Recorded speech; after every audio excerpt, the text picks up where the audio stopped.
Okay, so for our first month of the Self Love Club, I'm so excited, and obviously it would be you as our first guest, my kinesiology guru, Janelle. I'm so Thank excited. you. You're going to be our guest for this month, and we are talking about trauma. So we're just thinking that South Africa is going through a trauma. KZN, Absolutely. Gauteng, the whole of COVID, basically the whole world.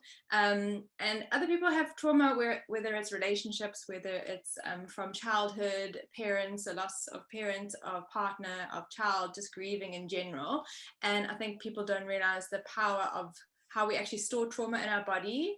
I mean, I stored it in my neck from a car accident from when I was 19, and it just kept on seizing. And then Janelle figured it out. What happened when you were 19? And I was like, don't know. And then we traced it to that, and I still had whiplash, and the trauma was stored in my neck. And every time I just kind of had a twinge, my whole body would just seize to protect me. So I think kinesiology really can help with, I mean, I've experienced it with trauma. So how do you think that it helps, and what can you do for people as a kinesiologist? Our bodies are such incredible things.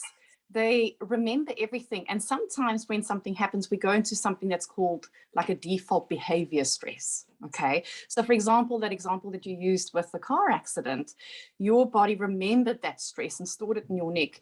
And every time you put your system in that same position, that trauma is triggered. Does that make sense? Yeah, You know, it kept on happening every time I like flew. And like, when you sit and you like near someone, but you don't want to be near them. So you like move your knees yes. away. And then my knees were that way. My back was this, it was just awkward positions. And it Yes. just kept on like twinging. And that's a perfect example of a physical manifestation of trauma. But of course, as you know, there are so many different ones: mental, emotional, physical. There are actually 4 responses to stress that people don't realize: fight, flight, freeze, and one that we call fawn.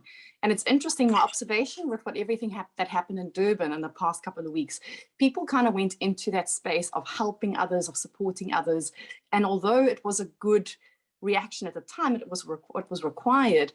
I do wonder what's going to happen a month, 2 months down the line when they haven't actually acknowledged their own stress and their own trauma that they went through in that experience.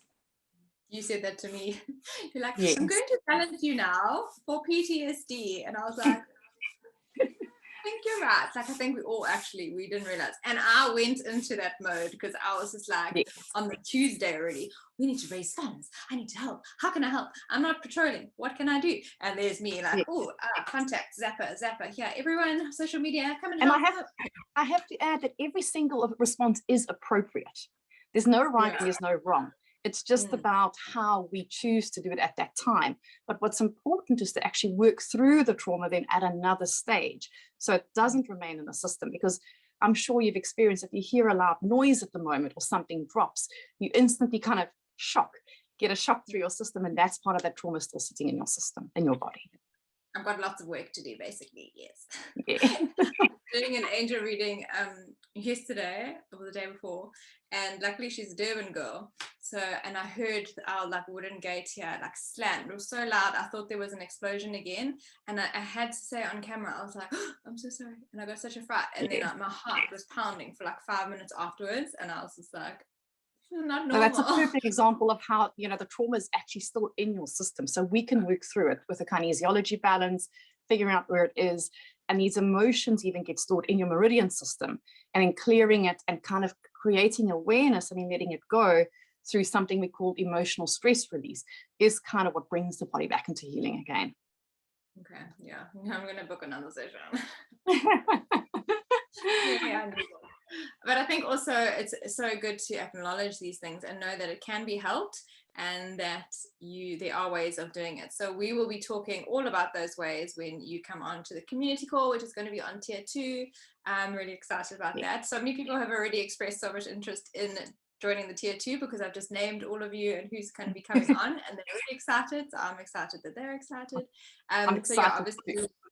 no, it's going to Absolutely. be so, I think it's all going to be so empowering. I think there's so many tools to learn, that people, and maybe people have been scared to book a kinesiology appointment, and because they just don't know what it's about, and then they can actually watch and hear Yes. and interact with you and ask questions and see that it's not as scary as you know, diving straight into a full session themselves. I think it's a nice way of introducing them to yourself and astrology and stuff as well. Yes. A lot of people think it's quite out there and quite strange, but the reality is we do work with physical things like this and trauma, and it's an incredibly useful tool to release it, and to release it quickly as well. You know, it's not hours and hours of work and hours of sessions. It's usually quite instant. People tell me that they feel a huge relief from it.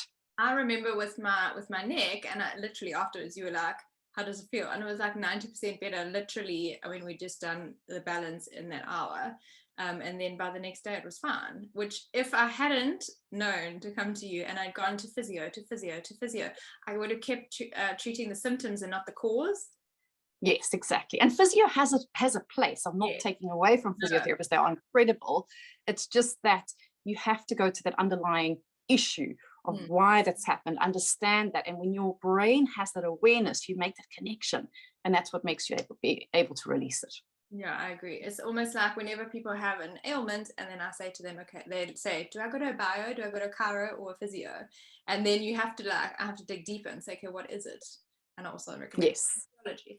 But sometimes there's something that they want to do, and the physio would only just treat the symptoms and not the actual cause. Like the muscle imbalance would be better off going to a biokineticist who does rehab on injuries and you know, muscle imbalance, all that kind of stuff. So I think, and also in the wellness and holistic wellness area, there are so many different things that they all complement each other. So it's just finding what works for you and what the actual problem is, and pinpointing it and then helping to release it. Like trauma.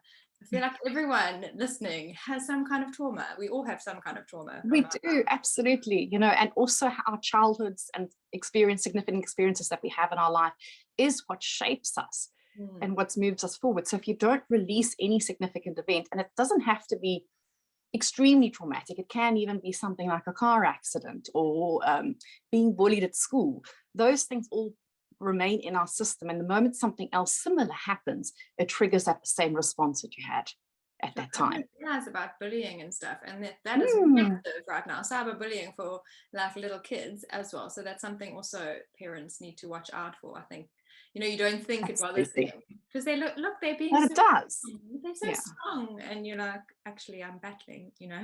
And it's also all relative. You know, I think us as adults and us as parents look at events and we go, oh, you know what, it's not so bad. So and so calling little Johnny names, he'll get over it. But the reality is, in a child's life or a 6, 7, 8, 9-year-old's life, that is what's happening in the environment, and it is traumatic for them, you know. And for them, that's the biggest thing that's happening in their life. You know, they don't have stress and things that we have. So for them, that is huge. It's massive. It's like Pepe crying because she can't reach a toy or something. In her life, that is like the most traumatic thing that has happened today. So it is relative. And I also think it's that whole thing like, don't judge a person for how much they're doing because their plate might be smaller than yours, and think, you know, how much they have on their plate.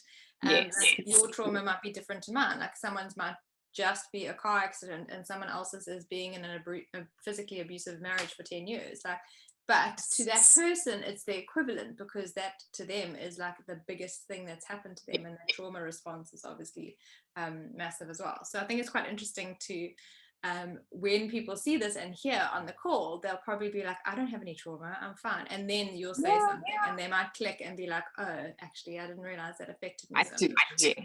Yeah.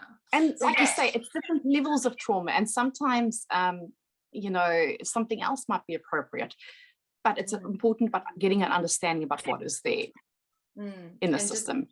Kind of digging a little bit as well. I think we don't like to do that. We kind of compartmentalize and just push things down. Whereas it's time to dig that all up and actually clear it and acknowledge it. I think that's the whole thing with the shadow self as well, is we don't acknowledge those sides of ourselves. So with trauma, it's probably the same. I'm sure that you actually need to acknowledge it. Yeah, and you also feel guilty about verbalizing that I'm experiencing trauma. You know, I think in society, we're always told we have to be tough, we have to just carry on. And in South Africa in particular, when something significant happens, we get told, oh, you're so lucky, you didn't get raped, you didn't get murdered. But the reality is somebody still came into your space and invaded everything and destroyed your business. That is significant, and that is traumatic. So in the call, when we do the Self Love Club, I'm going to go through how to release every single stress response for fight, flight, freeze and fawn. You know, what are the things that you can do as a person to help you yourself through those things? Amazing. I will be taking notes. I'm so excited, and thank you for agreeing to this. And yeah, I know that they are going to get so much value out of it, and even me, I'm excited knowing what you do for me every time I have a session. So just knowing that I'm going to listen in and what I'm going to learn, I'm excited for all of them to experience your magic as well. So thank you, and we will see you next month. And everybody sign up. Yes, sign up now.